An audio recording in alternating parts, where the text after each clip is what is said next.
Mr. Platinum in 1989, and today is a day in professional wrestling that will never leave my brain. TNA. God. Now, let me get some of the bad stuff out of the way first.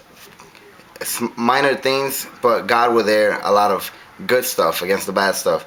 Bad stuff. I think TNA or Spike TV, I don't know who to blame on this, but they need to take a lot of commercials so that then the show could air for longer, longer portions.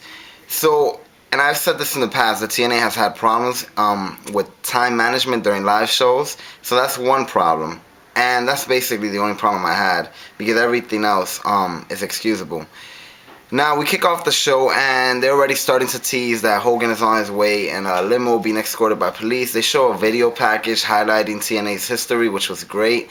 We got to the Impact Zone, which looks crowded, and they did redesign the Impact Zone so that the announcers table, whatever, that's not even important. Basically, more people are in the Impact Zone and they're actually wrestling fans. You could already tell.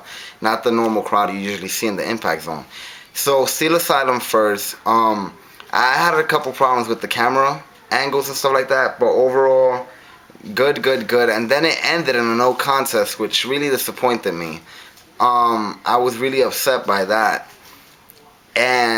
But I was like, whatever, Homicide, attacked everybody. So I'm there watching it, and then I hear music, modest to the top. Oh, Jeff Hardy's TNA theme, which is written and performed by him. I hear it, and I'm like, trying to place that thing, and I go, Jeff Hardy! And I'm watching it with my friend, and he's like, that's Jeff Hardy's music? And then you just see Jeff Hardy in the crowd with Shannon Moore. And was he with Shannon Moore? I don't even remember if he was, actually in the crowd.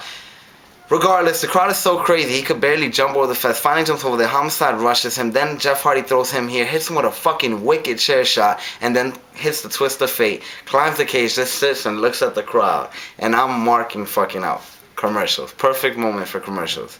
So then when we get back, I don't even remember what happened in what order. All I know is that throughout the night we saw Hall and Waltman trying to get inside the building, Mick Foley trying to get inside the building, Nasty Boys trying to get inside the building, all these people that expect tickets to the skies, just because Hogan's running the show now, and they were having trouble getting in. Scott Hall actually looks better than he has in previous years. In previous years, he has looked dirty, out of shape. And listen, I'm not saying he looks in great shape today, but he definitely looks much more interesting. With his hair is longer, it looks better, everything. So I was happy to see him that he took this seriously. He came out looking the best that he could. Either way, I believe next we had the Knockouts match, which was ODB versus Tyra. Not too happy to see ODB win the belt back so fast, but it is what it is. Funny, they showed Tyra's beautiful crack. And then they had to cut the camera to another shot and then go back. Another thing, they were chanting, "This is bullshit" during the Steel Asylum. The crowd was hot tonight. And then after that, we saw, if I remember right, the Nature Boy Ric Flair. Wow, Nate just debut, and I'm just there like, yes, like it's official, Ric Flair and TNA. We go to another commercial, if I remember right. Then from this portion on, I believe they was running a lot of commercials, so that when Hogan's on, they could just run that straight through without no interruptions. Hogan finally came on, and it was electric, in my opinion. These guys were in the fans, and it was just a great classic vintage segment and promo with NWO in the ring and Hogan not siding with them, trying to tell them that it's going to be different. They don't believe him, just like most of the marks don't believe him. Kevin Nash came out, he's like, ha, you're joking, right? So they're basically the heels and all that. Then Eric Bischoff comes off, and it just looks so classic. I did not flip the channel. It was just beautiful, and everything they were saying. And Eric Bischoff is amazing on the mic, and we all know this, but just to hear him again, to think of the possibility of him being an on-screen character again on a consistent basis, just has me losing my fucking mind. And I'm here thinking that fucking NWO is gonna attack Hulk Hogan, and then somebody's gonna save him. I don't know what to expect. I don't know what's gonna happen. they show Sting up in the rafters. It really felt like just nostalgic all over the place, man. Like an WCW episode.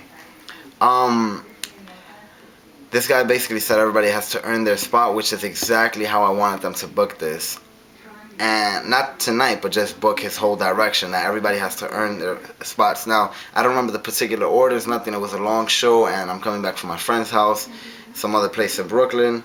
I'm just too excited over the major things to forget the little things. So, anyways, Knockouts title match was a great match. I'm glad they gave this the time that it deserved. The ODB match was very short, and I was disappointed to see that. But this match got its time. Went into commercial break, came back, and it's funny because I flipped during the commercials and I saw the Divas on at the same time. And I wasn't really interested compared to the amazing stuff that these girls were doing in the ring. And Hamada and Awesome Khan are your new Knockouts Tag Title Champions. Hopefully this brings some light into the division, and we'll see other teams start to challenge them so that the belt could get more prestige. Either way, I'm glad to see them win it, and it was a great match from beginning to end. We see more segments with these people trying to get in. Foley's not allowed in. People start getting attacked backstage, which, leading us to believe that it's the NWO or former NWO. Oh yeah, Hulk Hogan's music, beautiful that they could use that. It sounds like a remix of the NWO song. Eventually we have Hernandez and Matt Morgan against freaking Raven and Steven Richards, which was literally probably less than 30 seconds, less than 20 seconds. Not happy to see that, but hey, what can you do? What happens, it happens. So either way, then more commercials. I believe eventually building up to Jeff Jarrett. No, I'm wrong. Actually, Desmond Wolfe versus the Pope after the Pope cut a freaking great promo. And he was actually interrupted by Orlando Jordan, who looks to be in great shape. He's so freaking tall. And I was happy to see that as well. Just the way they introduced him in that segment. And then we got the Pope versus Desmond Wolfe, which was a great match. It was short, but it was great, and it ended in a roll-up, so it has the right to be short, And these guys were going at it, and they actually put the Pope over, which is great in my opinion. I didn't expect that.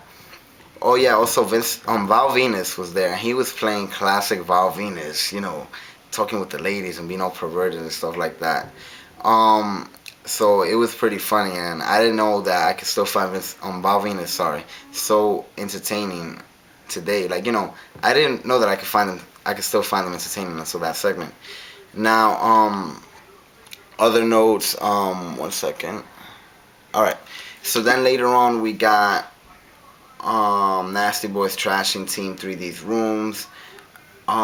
Jeff Jarrett coming in and basically putting over that he created TNA. And this and that he worked hard, this and that. And Hogan comes out violently. I mean, just ruthlessly attacking Jeff Jarrett. He's still a face, but he's mad that this guy keeps saying I this, I that. And he's talking about how Jeff Jarrett may have done this and that, but he's the one that's going to take it to the next level, and that right now he has no power at all, and he's just another member of the roster and has to prove himself all over again. I was just thinking about Bash at the Beach during that whole time, and it was a pretty heated, segment. More people getting attacked backstage, so matches that were previously advertised didn't get to happen, like Full Metal Mayhem, Barbed Wire Massacre. So I think it's not right by TNA, false advertising basically, but I was still hooked. Freaking AJ Styles, great segment, and Bischoff came, and I was marking out to see Bischoff and AJ in the same fucking screen, and he basically announces Kurt Angle versus AJ for tonight. Later on, we see Abyss versus Samoa Joe in a great match. They didn't have too much time, but enough time to basically go at it and clash and just do each other's spots and all that stuff. It was a really back and forth match, and Samoa Joe got the win. Looked very strong in that match. Later on, of course, we got fucking Match of the Year 2010.